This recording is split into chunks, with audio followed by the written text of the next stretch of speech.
No, todavía no, Guadalupe.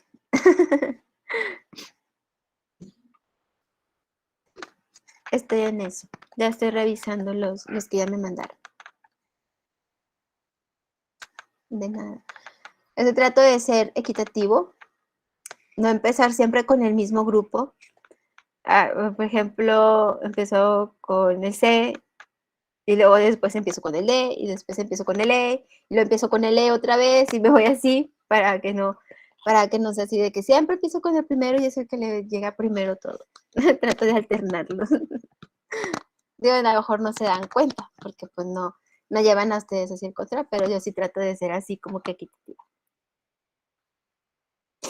Sí, la verdad es que todos aquellos que han cumplido con sus actividades les ha ido bien, creo que tienen un buen promedio y bueno, pues yo recomiendo que cuando ya podamos nosotros publicar con respecto al trabajo de puntos extras, como normalmente no les quita mucho tiempo, pues ustedes ahí puedan también aprovecharlo para subir su promedio. Pero en realidad los que han estado entregando todas sus actividades van muy bien.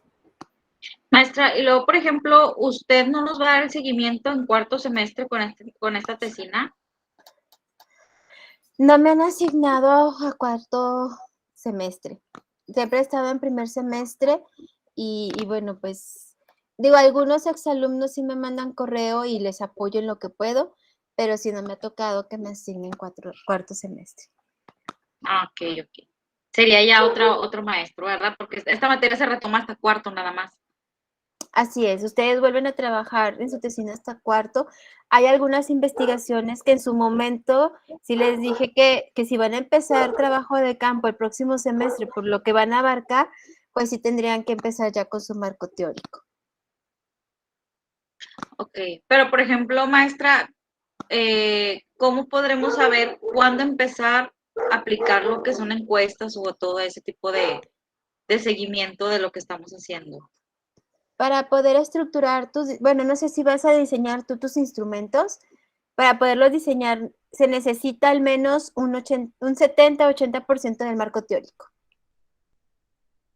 donde sí ya esté bien definidas las variables, donde tú ya tengas cómo sustentar y de ahí empezar a desmenuzar, como dicen, bueno, a mí me lo mencionaban mis docentes que tenías a los abuelos, y luego los padres, y luego los hijos, y así los nietos, porque cómo vas desmenuzando las variables para poder cubrir todo lo que corresponde cada uno del diseño de los instrumentos. Ya teniendo eso, pues ya puedes diseñar tus instrumentos y bueno, pues se tiene que hacer si es cuantitativa, se recomienda que se haga una prueba piloto con algún grupo o con un pequeño no sé, a lo mejor un pequeño grupo que tú vayas formando sin quemar donde tú vas a realizar tu trabajo de campo. Y esto es únicamente para analizar los resultados y ver si realmente tus instrumentos tienen la validez para las variables.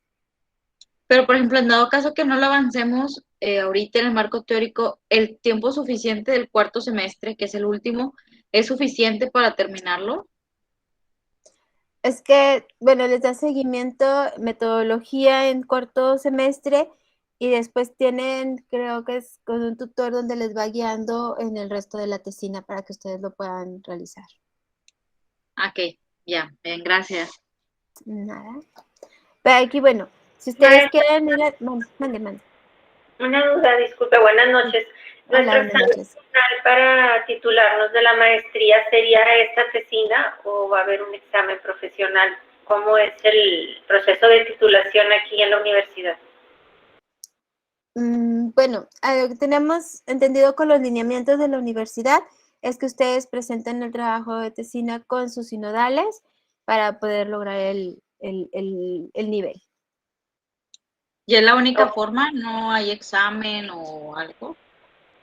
En los lineamientos no está estipulado, en las capacitaciones que nos dan, pues es solamente los lineamientos de la institución. maestra, entonces esta tesina que estamos avanzando, nuestro trabajo de investigación con usted, y muchas gracias porque sí nos ha apoyado mucho. ¿Cómo Gracias. vamos a hacerle estos 3 semestres, maestra? Bueno, serían 2 más. Sin tener este proyecto así fresco como ahorita y luego en cuarto retomarlo. ¿Sí nos aconseja que sigamos con esta tesina o cómo podemos hacerlo? Sí, bueno, pero eso enfatiza mucho en el tema de su tesina para que ustedes la pudieran defender. O sea, que no escogieran un tema por pasar la materia, sino que realmente ustedes estuvieran involucrados en ese tema, porque ustedes pueden avanzar en estos 2 semestres, aunque no tengan así un tutor como tal, como no, bueno, como yo, así de que estuvieran ustedes, dame la justificación, hazme esto. Pero que no es que estuviera ahí marcándoles, tienes que hacer este avance, tienes que hacer este avance, a lo mejor pudieran preguntar ahí ahí, no sé, con los administrativos que ustedes tienen contacto, si algún tutor les puede guiar en estos 2 semestres para que ustedes puedan seguir avanzando en su tesina y que cuando lleguen a cuarto no les digan, bueno, no, es que tienes que volver a estructurar todo. No se me hace lógico que trabajemos mucho el primer semestre y que cuando llegan a cuarto los cambian totalmente por ideas de los doctores. Si se fijan, yo no les di temas que ustedes escogieran, ustedes escogieron su tema, porque es su investigación, porque de ahí partimos, de ahí tenemos nosotros la base de que su aportación sea de acuerdo a lo que ustedes quieren aportar y no que los obliguemos a aportar algo. Es muy diferente el desarrollo durante una investigación cuando está manipulado o guiado un tema específicamente. Entonces, a lo mejor, por ejemplo, bueno, pues a mí se me facilita las matemáticas, y se hubiera dicho, no, pues todos me van a hacer con matemáticas y tecnología, que pues eso es lo que se me facilita. Pero, pues a lo mejor muchos que no tienen nada que ver con matemáticas me van a decir, maestra, pero pues yo no lo entiendo, o sea, yo puedo investigar y todo, pero no lo entiendo, o sea, ¿cómo va a ser mi trabajo de campo? ¿Cómo va a ser esto? Por eso es muy importante que ustedes escogieran su tema. Y también les mencioné o que yo les aconsejo que ustedes lo defiendan, porque no es la idea del doctor o la doctora que te esté a ti y guiando en cuarto, sino es tu tema. O sea, dime cómo hacer la metodología, enséñame cómo, pero quiero seguir con mi tema porque este es mi tema, o sea, defenderlo. Ya si ustedes para cuarto dijeron, ay, no, bueno, ya lo quiero cambiar, bueno, ese ya es otro punto muy diferente, ¿verdad? Pero, por ejemplo, muchos que todavía están abordando pandemia, pues 2 semestres es mucho tiempo, considerando que ya muchos regresaron a clases, considerando de que, aunque no ha terminado la pandemia, ya son otros los factores, ya se ha avanzado en la vacunación, entonces, dependiendo cada uno de sus temas, pues a lo mejor el tiempo en cuestión de trabajar en estos 2 semestres con su tesina, pues sí es importante.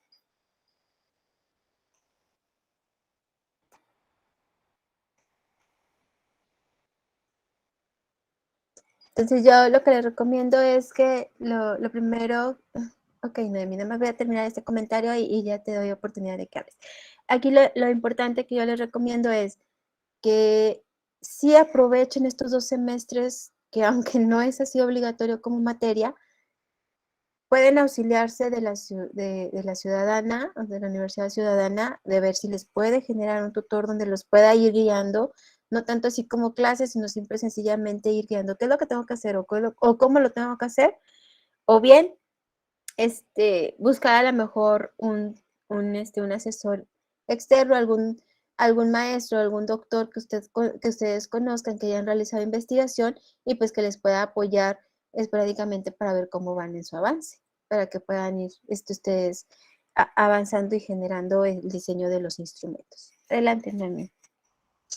Sí, maestra, muchas gracias. Yo lo que le quería preguntar, yo escogí el tema de la pandemia y educación. Entonces, sí, su retroalimentación sí me ha servido de mucho.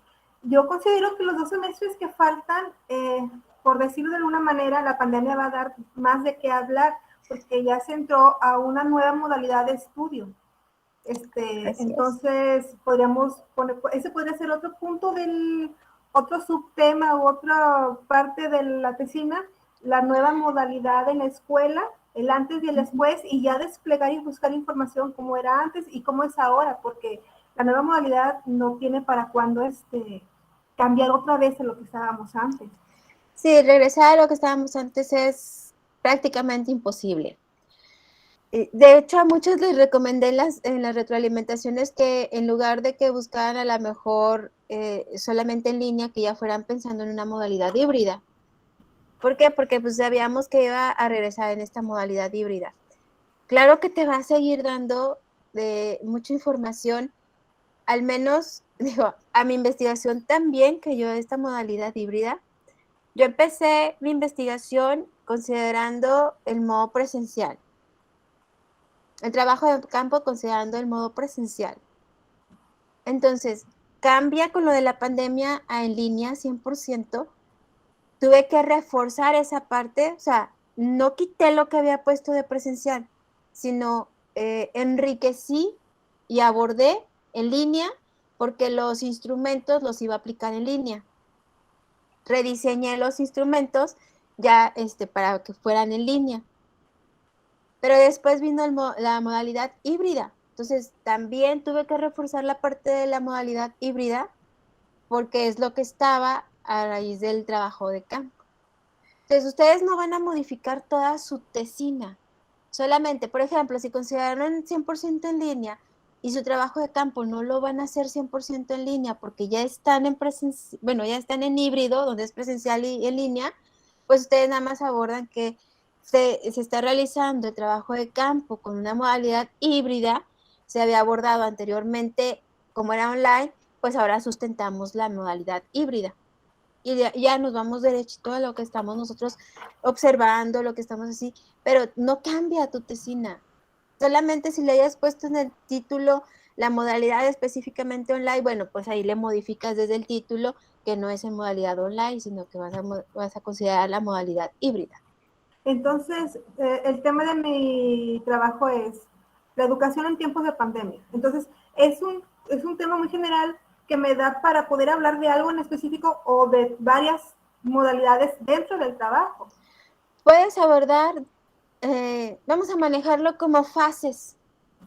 Ok. Porque tú empezaste tu investigación en la fase 1 donde estaba 100% en línea, que es, por ejemplo, este semestre que estás cursando, porque apenas están regresando y no todos, y aún así algunas instituciones tienen más todavía en línea, o sea que no han querido regresar los alumnos, bueno, a diferentes niveles, pero no han regresado completamente a campus los alumnos.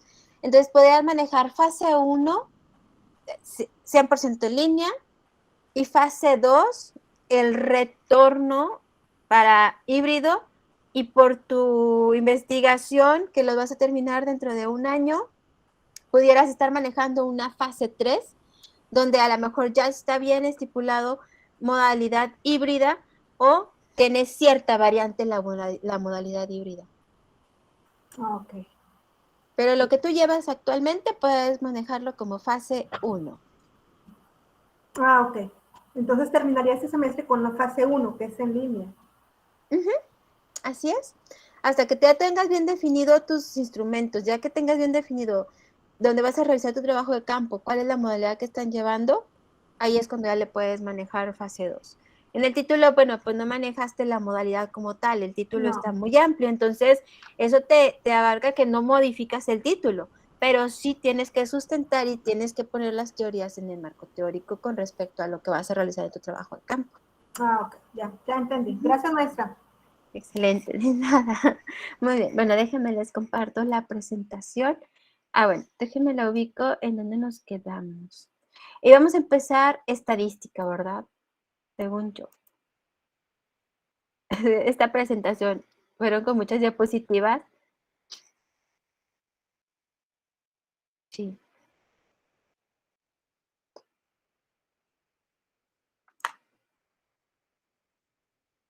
Ahí está. Voy a poner ese.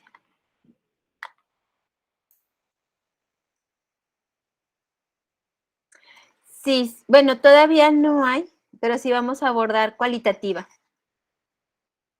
Cualitativa terminando, pues, la unidad 3, de acuerdo a la actividad de SCOM que se las puse, se vence hasta el 14 de noviembre, más o menos en esa fecha, donde nosotros estaríamos terminando unidad 3 y luego ya abordamos lo de cualitativa.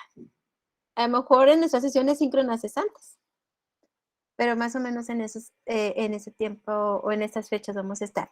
Pero claro que abordamos las dos. No abordamos mixto, sí se aborda nada más cuantitativo y cualitativo.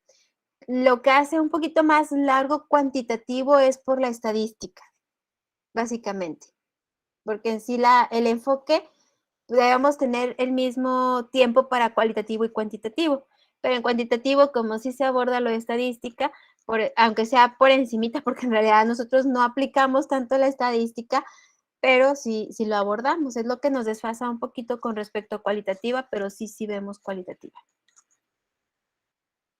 Okay.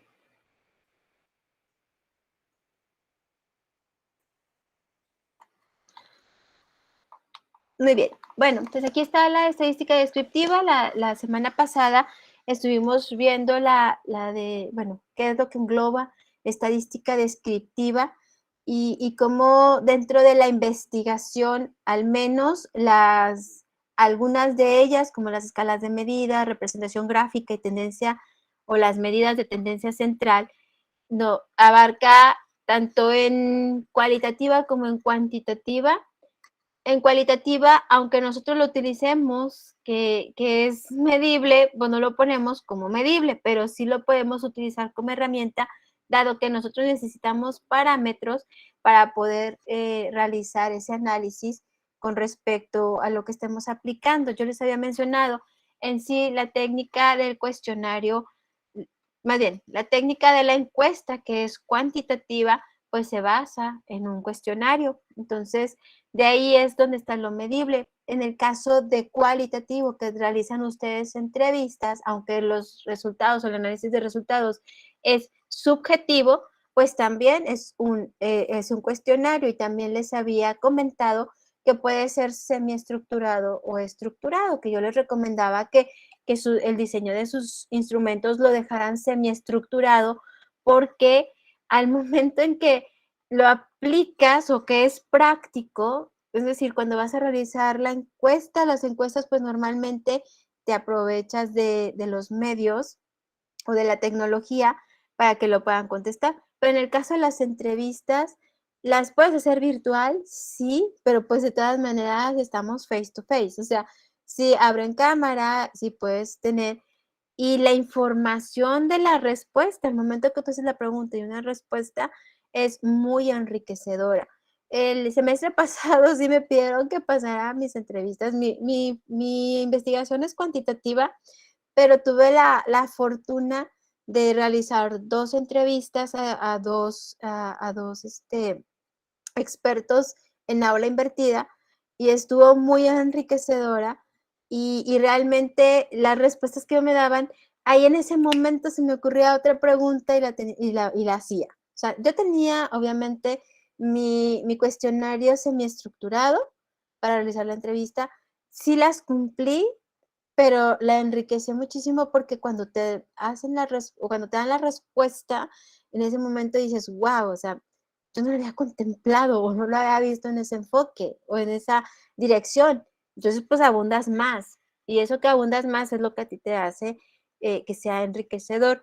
Mis entrevistas, bueno, enriquecieron el marco teórico, porque pues no es ni mixta ni cualitativa, pero fue una experiencia muy, muy padre. De hecho, tal vez realicé otra entrevista a otro experto, porque estamos manejando modalidad híbrida, y pues eso te enriquece muchísimo, aunque sea cuantitativo. Y en el caso de los cualitativos, pues van a ser entrevistas. Entonces, ahí es donde yo les recomiendo que sea mejor semiestructurado, porque también me ha tocado que a mí me entrevisten y son así como muy robotizadas, porque son estructuradas. Entonces, aquí yo te tener la respuesta, ok, bien. Y la siguiente pregunta. Ok, bien. Y la siguiente pregunta. Entonces, como que también en el caso del entrevistado, pues a lo mejor ya no abunda tanto. Como que le vas quitando ese enriquecimiento que te puede dar. Muy bien. Entonces, bueno. Perdón. Déjenme, me regreso porque pusieron algo en chat. Exactamente. O sea, tu guía básicamente, Noemí, cumple tus variables. O sea, por eso tú diseñaste el instrumento. Sí cumple tus variables, pero puede darte información que digas, wow, o sea, ni habiéndole puesto la pregunta directa, habría obtenido esa respuesta. Entonces, eso es lo que a ti te va a dar el parámetro de medición con respecto a cuando hagas el análisis de cada una. O sea, cuando tú ya empieces a hacer tu matriz con todas las respuestas y empieces a realizar el análisis, ahí es donde te vas a dar cuenta de otros factores que a lo mejor no tenías considerados y que son parte de acuerdo al resultado que te va a arrojar como tal. Sea cuantitativa o cualitativa. Claro, la cuantitativa es mucho más objetiva, mucho más fácil, y la cualitativa, pues sí tienes que interpretar desde otro punto de vista, un poquito más subjetivo, pero los dos así son realmente importante toda la aportación que te dan cuando realmente logras que te den toda la información. En el caso de las encuestas, son mucho más frías porque pues contestan los que tienes ahí y pues tienes las respuestas y no interactúas realmente. En el caso de las entrevistas sí hay una interacción, aunque sea electrónicamente o sea presencialmente, sí hay una interacción y entonces ahí es donde tú puedes abundar. Por eso la importancia de los tiempos, y es importante respetar los tiempos, pero también decirle al que vas a entrevistar que no estemos con la premura ni que esté haciendo otra cosa, sino que simple y sencillamente sea la entrevista. Porque si no, imagínense, bueno, pues te contesto para ya terminar porque tengo que ir, tengo otra cita de trabajo, ¿no? O tengo que hacer otro trabajo y solamente tengo este tiempo. Cuando hay así tensión del tiempo, pues contesta por contestar. Y lo que ustedes buscan en una entrevista es que realmente conteste para que tengan la información y puedan realizar un análisis pues lo más cercano posible a la realidad. ¿Ok? Entonces, volviendo a lo cuantitativo y con estadística, pues tenemos lo primordial que es estadística. Bueno, estadística, lo hago un poquito más grande para que lo puedan ver. Ahí está. La estadística son métodos en los cuales nos permiten organizar y analizar todos los datos cuantitativos, y estos métodos son herramientas diseñadas que ayudan al investigador a organizar e interpretar números derivados de la medición de un rasgo o una variable. O sea, nosotros realmente lo que tenemos es medible, es decir, numérico, mucho más frío, como dicen ahí, ¿no? Los números son fríos y pues no puedes llevarte a otro. Y es mucho más sencillo el poder realizar un análisis o una interpretación. La estadística, pues, es un lenguaje internacional que solo maneja números. La estadística y números no se interpretan a sí mismos y el significado de la estadística se deriva del diseño de investigación, es decir, en este caso que sea cuantitativa. Sin embargo, no quiere decir que los cualitativos no la utilicen, lo pueden utilizar, porque vas a tener de todas maneras ciertos resultados para que tú puedas analizar mucho más fácil lo que obtengas en tu trabajo de campo. Sin embargo, dentro de la redacción no vas a poner números, vas a manejar, por ejemplo, si te arrojó que el 80% a los que tú estás analizando sus resultados, dijo que sí, bueno, voy a poner algo muy sencillo, ¿no? Dijo que sí, entonces el 80% no lo puedo poner, el 80% está de acuerdo, no, tendrías que poner la mayoría de la población indicó, la mayoría de la muestra demostró estar de acuerdo en esto y en esto. Esa es la diferencia entre cuantitativo y cualitativo cuando utilizamos estas herramientas estadísticas para que se nos facilite la interpretación en las gráficas y el análisis de resultados. ¿Okay? Por supuesto, el empleo inadecuado de la estadística pues invalida la investigación, pero la interpretación de los resultados estadísticos depende de un diseño muy cuidadoso de realización del estudio, y esto depende en gran medida de la producción de datos cuantitativos de alta calidad. O sea, que realmente sean encuestas enriquecedoras Corremos el riesgo cuando utilizamos medios electrónicos o medios digitales para aplicar la encuesta, porque muchas veces la contestan sin ampliar tanto sus respuestas, sino simple y sencillamente se van a dar respuestas.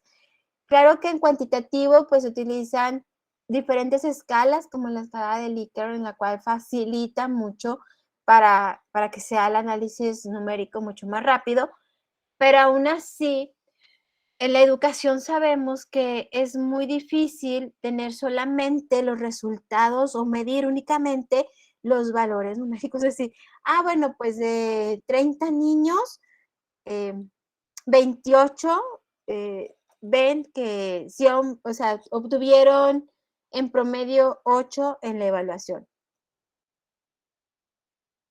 Sí, pero ¿qué hubo antes de que tú aplicaras trabajo de campo y qué hubo después? O sea, vas a medir una mejora, vas a medir solamente cuál es el resultado como tal, qué es lo que vas a medir. Y cuando tú realizas observaciones dentro del salón de clases, por ejemplo, en el grupo donde vas a aplicar tu trabajo de campo, pues lo que más observas son conductas. O sea, si los alumnos ponen atención, si los alumnos, cuando el maestro indica, vamos a hablar en presencial, porque en el híbrido pues ya es presencial o semipresencial, o cuando están en línea, si los alumnos tienen la cámara prendida, si los alumnos al encender su cámara están poniendo atención, o si el maestro les pregunta algo, participan, o sea, y eso también lo puedes medir poniéndole una categoría, pero es más subjetivo que, por ejemplo, la calificación de que, pues alumno 1 obtuvo 90, alumno 2 obtuvo 78, alumno 3, pues eso es mucho más numérico y más exacto, y lo puedes realizar y es fácil, pero también enriquece tu análisis cuando dices, ok, dentro de mis observaciones que hice, ahí bueno, pues que, no sé, de los 20 niños que se conectaron, 15 contestaron, estuvieron participativos, los otros 5, pues no, ni la cámara tenían encendido, o le hablaron y no contestó, o todas esas observaciones que ustedes tengan, pues también entra en el análisis como factores dentro de, ¿sí? Entonces, por eso la importancia es difícil cuando es, sobre todo en educación, que pueda ser tan radical de que solamente sea subjetivo en los cualitativos y que sea numérico en los cuantitativos. Es muy, muy complicado. Tienes que utilizar predominantemente el enfoque metodológico que da tu investigación, pero tienes que apoyarte, aunque sea un porcentaje mínimo, de la otra, del otro tipo, del otro enfoque metodológico.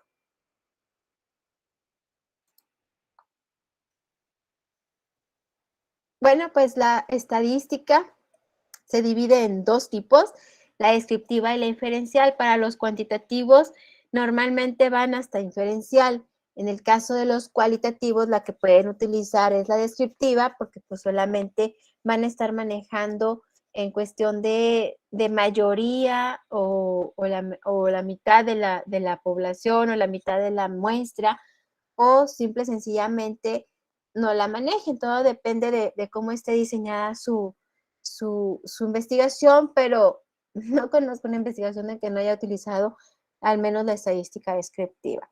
Entonces, en el caso de la descriptiva, son métodos para organizar, resumir y presentar los datos de manera informativa. Y en el caso de la inferencial, son métodos utilizados para saber algo acerca de una población basándose en una muestra. Entonces, por eso es que todas las cuantitativas llegan hasta la inferencial. En el caso de la estadística descriptiva, es la que se transforma en un conjunto de números u observaciones en índices que describen o caracterizan los datos. La estadística descriptiva, también a veces llamada estadística de resumen, es la que se utiliza para resumir, organizar y reducir grandes cantidades de observaciones, frecuentemente la reducción como resultado de un rango de números en los cuales, al utilizar las fórmulas matemáticas, representan todas las observaciones sobre cada grupo de interés.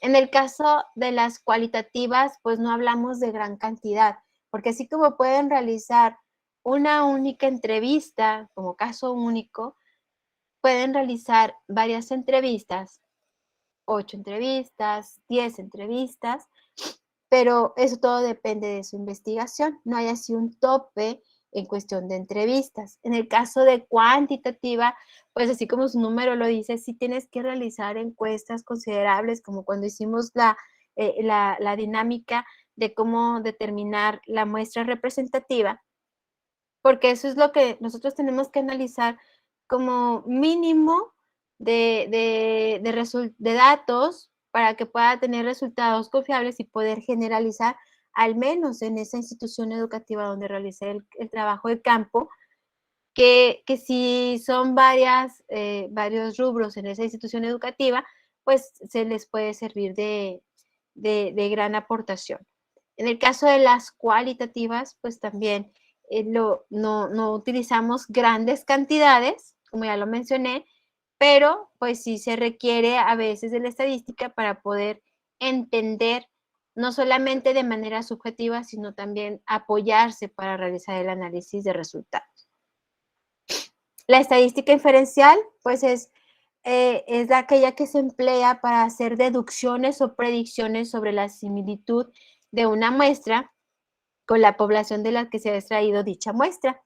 En esta estadística, en este tipo de estadísticas, se emplea mucho la frecuencia para presentar datos, puesto que muchas cuestiones de investigación requieren la estimación de las características de la población a partir de una muestra disponible de sujetos o comportamientos. O sea, tenemos que considerar este tipo de estadística para nosotros, al hacer el análisis de resultados, poder ver cuál es la tendencia y poder predecir cómo podría ser el comportamiento de esa institución o de ese grupo o de ese municipio, dependiendo que tanto abarques con respecto a tu población. Parte de lo que nosotros utilizamos como en general en cuestión de medición para enfoques cuantitativos, pues tenemos la escala de medida o niveles de medidas. Tenemos 4 principales, que es la nominal, la ordinal, el intervalo y la razón. En el caso de la nominal, pues es el primer y más rudimentario nivel de medida, el cual se llama nominal porque le ponemos categórico o clasificatorio. La palabra nominal implica nombre que describe lo que consigue. Esta escala es una denominación de categorías de gente mutuamente excluyentes, sucesos u otros fenómenos. Los grupos que reciben un nombre para poder ser diferenciados, pero esto no supone ningún orden o un grupo no va antes o después que otro y no hay indicación de la manera en que los grupos difieren uno de otros. Ejemplos comunes de niveles nominales, pues incluyen la clasificación, como por ejemplo color de ojos, género, afiliación, política y tipo de grupo de lectura. Si ustedes recuerdan cuando vimos cómo seleccionar la muestra, los diferentes tipos de selección de muestra, pues considerábamos ciertos tipos. Bueno, imagínense que esta parte de la nominal consideramos ese grupo específicamente con cierta característica, por eso ponen como ejemplo el de color de ojos, género, política o demás, ¿no? Los investigadores a menudo asignan cifras a los distintos grupos. Por ejemplo, si va a ser la respuesta sí, le ponen 1, si va a ser no, le ponen 2, o quizás, o sea, que no sabe si sí o si no, sería 3. Pero esto es solo para una codificación apropiada para el análisis de datos. Los datos nominales dan como resultado variables categóricas y los resultados se presentan como frecuencias en cada categoría.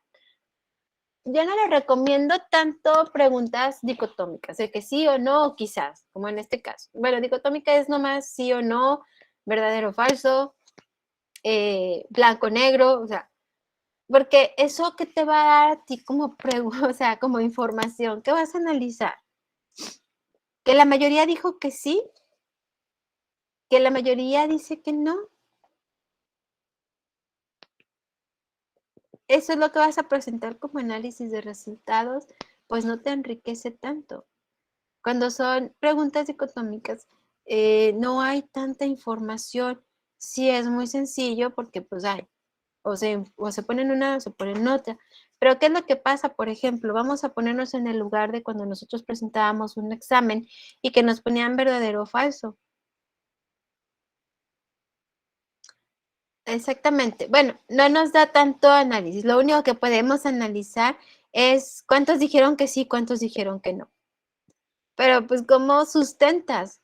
O sea, no hay así como algún indicio en el análisis que digas, esto es lo que tengo que sustentar o es lo que había sustentado anteriormente en mi marco teórico y que cumple, o sea, que se cumplió.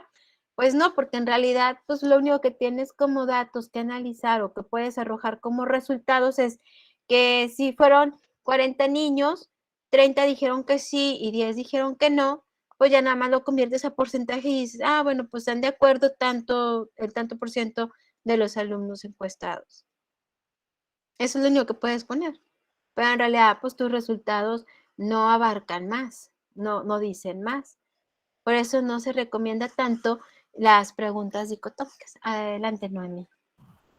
Sí, maestra, o sea que, a ver si voy entendiendo, la entrevista viene siendo para poder sustentar y defender nuestro trabajo. O sea, en base a los resultados de la entrevista, vamos a defender nuestro trabajo, que lo que nosotros estamos ofreciendo o exponiendo no está tan errado, puesto que tenemos pruebas, que son las entrevistas y todo lo que investigamos. Bueno, en el caso de cuantitativo, no sé, las entrevistas si se realizan es para marco teórico. Serían encuestas, ¿sí? Okay. Eso es para cuantitativo. Y sí, o sea, ¿qué es lo que nosotros realizamos en el trabajo de campo con nuestros instrumentos? Es, en el caso de los cuantitativos, ver qué nos arroja con respecto a la hipótesis. Si es nula, si es sale verdadera, o sea, si se cumple o si es nula. Entonces, eso es lo que nosotros nos concentramos. Si tenemos solamente 30 sí y 10 no, pues en realidad, ¿qué es lo que vamos a hacer nosotros de análisis? Eso es lo que arroja las respuestas dicotómicas. Solamente te vas, ok, tanto porcentaje se inclinó en sí, o se inclinó en lo verdadero, o se inclinó en lo blanco, y el otro porcentaje se inclinó en lo demás.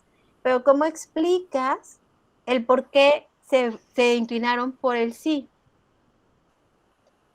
Entonces, eso solamente si tú tienes otras preguntas donde puedes tener otra información y que tú puedas sustentar con esa evidencia, con ese trabajo de campo, con esos datos, que realmente es por esta causa o esto es lo que provoca que todos digan blanco, por ejemplo. Entonces, si ponemos nada más preguntas dicotómicas, pues lo único que vamos a obtener es eso. O sea, lo único que podemos tener como análisis de resultado es eso, de que la mayoría contestó blanco y un grupo pequeño, un porcentaje pequeño contestó negro. Pero no podemos abundar tanto porque no tenemos más información. Entonces, por Gracias. eso no, ajá, nada. Por eso no se recomiendan ese tipo de preguntas en una encuesta. Se recomienda que el instrumento al momento de diseñarlo puedas dar diferentes opciones porque eso es lo que te va a decir, ah, ok, estos contestaron esto y esto, y algunas preguntas que tengan que ver, a lo mejor no tanto cuantitativo, pero que sí lo puedes poner como variables categóricas y que te puedan decir, ah, ok, pues por razón eligieron esta. ¿Por qué? Porque pues ahí dice como que causa y efecto, ¿verdad? Que es lo importante al momento de realizar los análisis de resultados.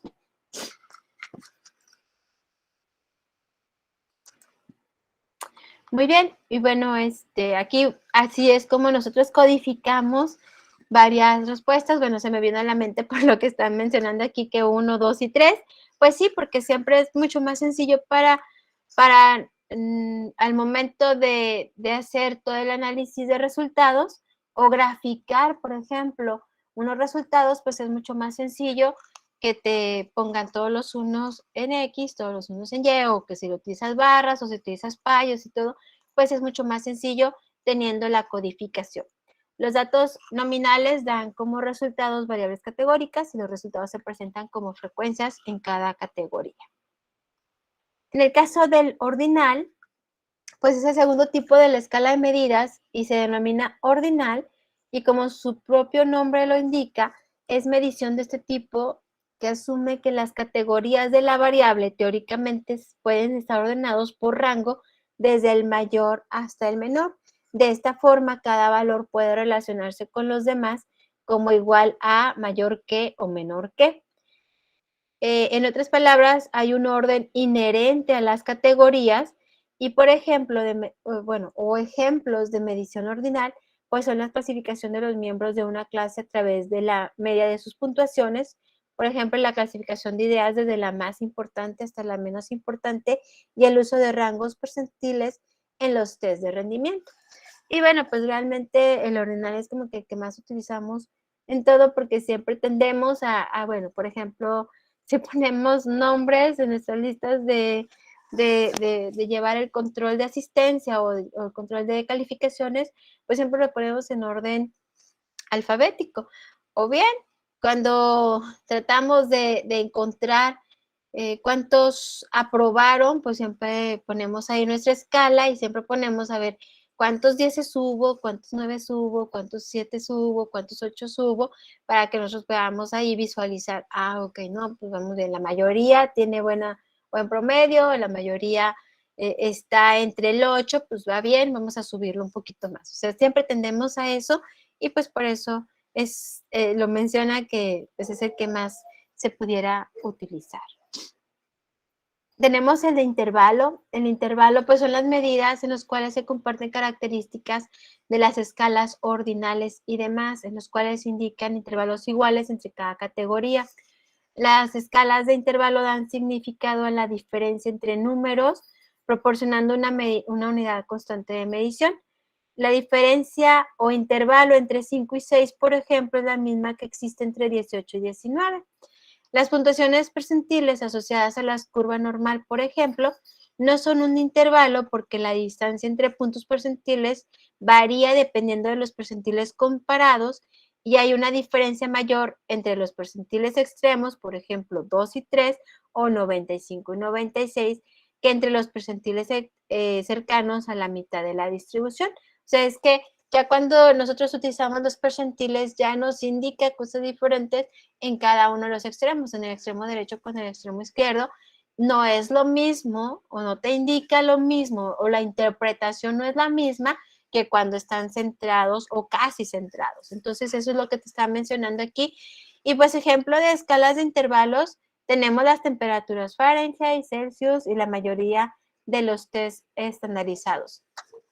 Normalmente tenemos intervalos en el cual van mencionando porque son muchos los datos que se recabaron, los que se recolectaron demasiados datos, suponiendo 100 datos, pero dentro de esos, aunque no varía tanto, sí tenemos diferentes escalas o intervalos que nosotros vamos utilizando para poder ordenar esos datos. ¿Por qué? Porque si pongo en mi tabla de frecuencias como categorías, por ejemplo, se estuvieron midiendo calificaciones. Pues si tengo la escala de 1 a 10, está súper cool, porque pues nada más tengo 10 categorías. O saco 1, saco 2, saco 3 o saco 10. O sea, pongo las 10 categorías. Ahí no tengo que hacer un intervalo, no es necesario, porque no son tantos datos. Pero si mi escala de calificación es del 1 al 100, se tendría que poner 100 categorías para ir poniendo la frecuencia. A ver, ¿cuántos sacaron 1? ¿Cuántos sacaron 20? ¿Cuántos sacaron 22? ¿Cuántos sacaron 12? ¿Cuántos sacaron? Entonces, es mucho más complicado. Entonces, ¿qué es lo que se hace cuando tenemos cuando son muchas categorías? Pues se utilizan los intervalos. Bueno, me voy de 10 en 10.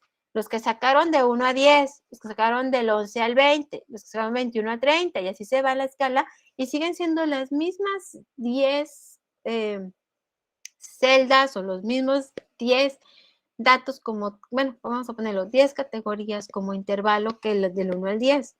Y entonces ya empiezo ahí a agrupar cada uno de los datos y así ya puedo manejar mi tabla. Eso es lo que se refiere con intervalos. Por eso, cuando tenemos muchos datos, los podemos nosotros ir clasificando en intervalos para evitar tener tantas categorías y una tabla tan grande como en el caso que les acabo de poner como ejemplo de la escala del 1 al 100.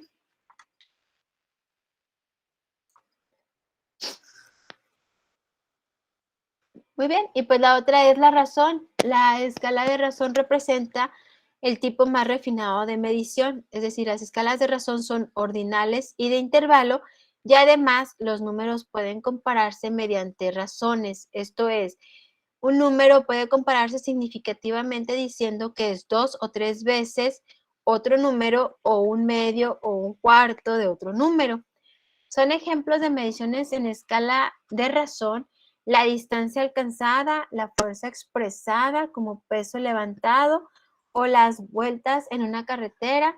Sin embargo, la mayoría de las mediciones en la educación no se expresan en forma de razón. Los educadores piensan en términos de menor que o mayor que, no en múltiplos. Por ejemplo, un estudiante es más cooperativo o menos cooperativo, no el doble de cooperativo o la mitad de cooperativo. En este caso de razón, se me ocurre así un ejemplo práctico, pues es cuando establecemos una distancia, o sea que se recorrieron 10 kilómetros por hora. Ahí está haciendo un comparativo con respecto al desplazamiento y tiempo, ¿sí?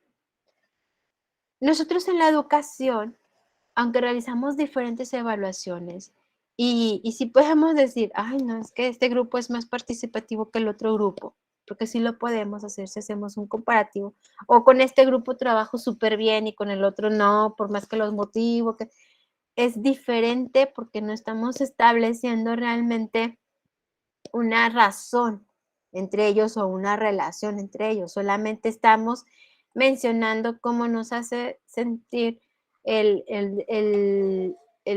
cómo trabajamos con respecto a cada uno, pero es con respecto a nosotros.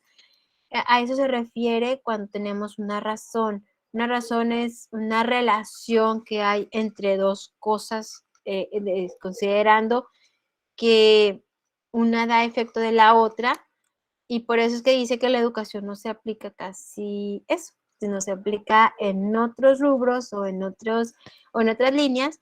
Y pues sí, nosotros no podemos decir, este alumno es el doble de inteligente que el otro alumno. Primero porque no tenemos solamente 2 alumnos, tenemos varios alumnos si nos vamos a presencial, y si nos vamos a virtual, pues también tenemos varios alumnos. Este participa más, o este prende la cámara el doble de veces que el otro. Pues no tenemos así realmente comparativo con 2 solamente, tenemos muchos más. Entonces, por eso no es muy utilizable, sin embargo, pues es algo que también realizamos o que nos puede servir en cuestión de mediciones. Muy bien, pues como la estadística descriptiva empieza con las medidas de tendencia central, ¿cuáles son las medidas de tendencia central? Bueno, pues tenemos lo que es la media, la moda y la mediana, y realmente son medidas que nos dan mucha información y no son nada difíciles en el momento de realizar los cálculos. Nos dice que las medidas de tendencia central son parámetros estadísticos que informan sobre el centro de la distribución de la muestra o población estadística. Empezamos con la media aritmética. Pues la media es el valor promedio de un conjunto de datos numéricos en el cual nosotros podemos calcular la suma de todos los valores que tenemos dividido entre ese número de valores, es donde nosotros nos va a dar la media aritmética, es decir, como un promedio cualquiera que nosotros determinamos. Sumamos todas las calificaciones para sacar el promedio general del grupo. ¿Qué es lo que hacemos? Bueno, si tenemos 20 alumnos, sumamos las 20 calificaciones de los alumnos, lo dividimos entre 20 y ya obtengo el promedio del grupo. Eso es la media. En el caso de la mediana es un estadístico de posición central, o sea, es muy diferente al que nosotros tenemos como valor numérico. y que, no, y que también pues nos da la parte de la distribución en dos, es decir, deja la misma cantidad de valores en cada extremo. Es que me dicen, es que yo lo tengo en vertical, ahorita les hago la aclaración. De un lado que del otro, y las fórmulas propuestas no nos van a dar el valor de la mediana. Las siguientes fórmulas que vamos a ver me van a dar la posición de donde está ubicada la mediana. Entonces, ahorita ya me alcanza algo de tiempo, a lo mejor las vemos. Pero hago la aclaración. Sí es cierto, los datos los puedes poner de manera horizontal o de manera vertical. Eso es cierto, porque manejaba mucho en la definición de la mediana que teníamos el mismo número de valores del lado derecho que del lado izquierdo. Pero entonces, ¿qué pasaba con los que decían, pero yo lo tengo vertical, o sea, yo no tengo derecho ni izquierdo? Sí es cierto, pues es lo mismo en vertical, que los tenga los mismos valores arriba que los que tengas abajo. ¿Qué es lo que nosotros nos podemos topar? Nos podemos topar dos tipos de datos, que pueda ser en conjunto un par, es decir, 20 datos, o que nos toque un impar, que pudieran ser 15 datos. Cuando nosotros ubicamos en posición la mediana, porque eso es lo que nos da las fórmulas, ¿qué es lo que tenemos que hacer? Que cuando es el caso de de datos impares, como el de 15 que puse en el ejemplo, pues es fácil que tenga 7 de un lado y 7 del otro, y en medio de esos dos es donde queda el valor de la mediana y la posición de la mediana. Es decir, si por ejemplo de los 15 datos, los primeros 7 abarcan, no sé, el 7, el 8, el 9, y los otros 7 que estamos separando, porque los ponemos todos seguidos, los 15 seguidos, y luego en medio, exactamente en medio, donde se separan 7 de este lado y 7 de este lado, ese valor que queda como único es el que nosotros vamos a considerar para la mediana. En el caso de los pares, como el de 20 que puse, pues no puedo poner 10 y 10 porque entonces ya no tengo ninguno. Entonces tengo que poner 8, no, 9 y 9 para que me queden 18. Es lo que puedo hacer, que me quede 9 de este lado, 9 de este lado, y van a quedar 2 en medio. Ahí no puedo separar, pues ¿cuál de los dos escojo? El que yo quiera, no. Ahí sacamos un promedio de esos dos. Es la única que nos damos. Por eso las fórmulas solamente nos indican la posición. Si lo tenemos impar, me va a dar la posición de la mediana. Si lo tenemos par, me va a dar la posición donde está, entre qué posiciones queda la mediana. Y de ahí nosotros ya determinamos el valor de la mediana. Entonces, eso es lo que, la diferencia que hay, porque nos podemos topar datos que sean pares o datos que sean impares. Muy bien, ya para que quede mucho más claro, lo vemos en la siguiente clase, donde ya vemos, bueno, termino con la de la moda. La moda en sí como definición es aquella que dentro de todos nuestros datos y en esta tabla es la que tiene mayor número de frecuencia o la que aparece con mayor frecuencia. Es decir, si ya tengo mi tabla y dentro de mi tabla, no sé, acomodé 5 categorías, vamos a poner 1, 2, 3, 4, 5. En el 4 tengo la mayor, ahí es donde la mayoría contestó que sí, vamos a ponerlo así, de algo sencillo. Entonces, eso me representaría mi moda. Es el que tenga la mayor frecuencia. Y bueno, pues ya la próxima clase que veamos la tabla de frecuencias y que vayamos haciendo un ejemplo, pues va a quedar mucho más claro a qué nos referimos con los conceptos del día de hoy. Terminé 6. Bueno, nada más así súper rápido. ¿Alguna duda? Vean con lo que vimos el día de hoy.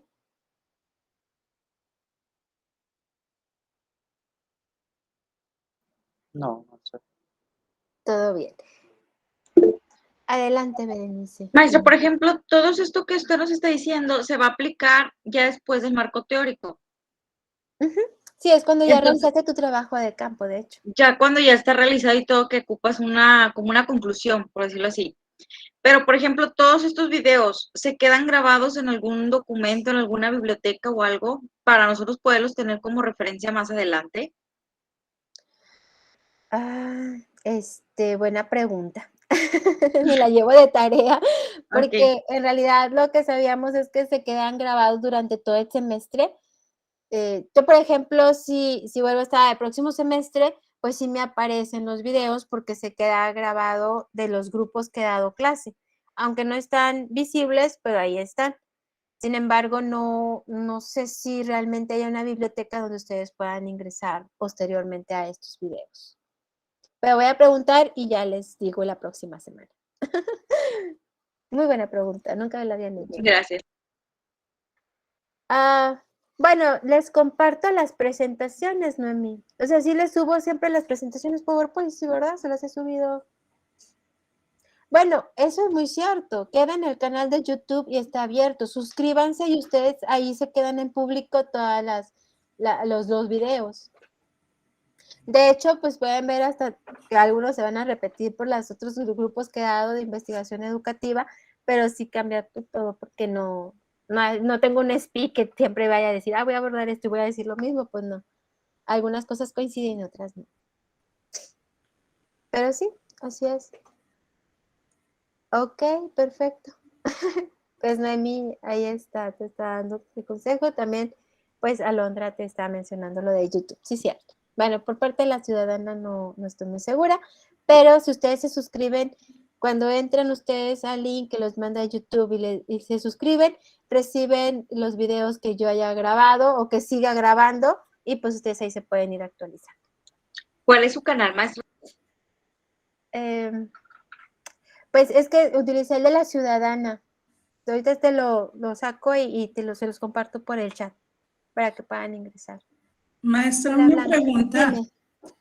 Dime. Disculpe si la interrumpí. No, adelante. Solamente quería saber cómo se ponen las fórmulas, por ejemplo, estos símbolos. Nunca los he podido poner. He intentado ponerlos en Excel, pero no puedo. ¿Cuál es fórmula? ¿Las fórmulas para las medidas de tendencia central y las de dispersión?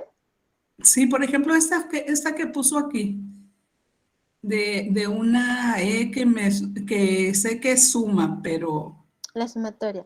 Pero tú sí. dices, ¿cómo lo aplicas o cómo lo pones para que pueda ser visible la fórmula? Sí, para que sea visible la fórmula Ok. en el Excel. En el Excel, bueno, la próxima semana vamos a utilizar el Excel. A mí me gusta hacer la tabla práctica. Hay una también para editor de ecuaciones, donde puedes poner símbolos y ecuaciones en Excel. Entonces ahí es donde tú puedes poner todo porque ahí vienen todos esos símbolos y puedes establecer como la división. Ok. Bueno, pues entonces la semana que entra salgo de dudas.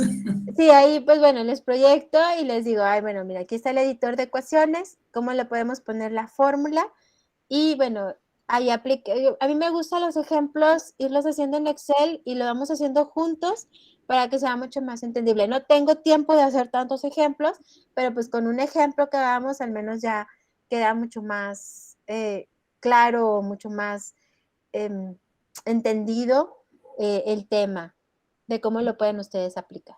Sí, así es. Muchas gracias, maestra. No, al contrario, gracias a ti. Déjame, les doy el de YouTube. Es que me había entrado. Porque como el canal básicamente lo hice con la ciudadana, no lo he promocionado realmente.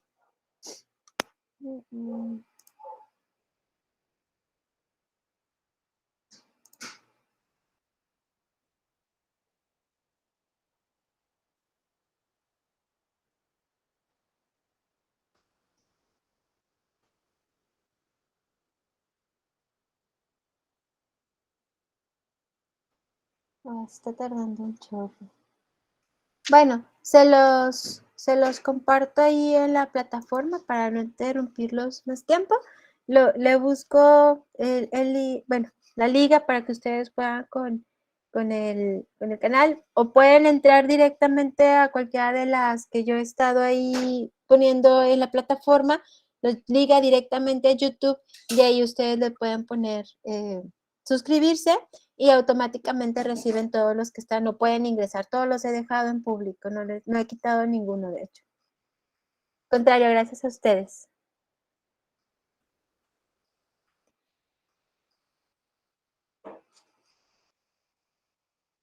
Gracias, buenas noches. Al contrario, ustedes, que tengan buenas noches. Gracias, hasta luego. Gracias, hasta buenas luego. noches. Cuídense. Buenas noches, hasta luego. Gracias, maestra. Cuídese mucho. Gracias, igualmente. Ah, ahí te lo pusieron. Bueno, Sí, ahí ya la te encontré, pusieron. maestra. Ya la encontré, gracias. A ustedes, muchas gracias.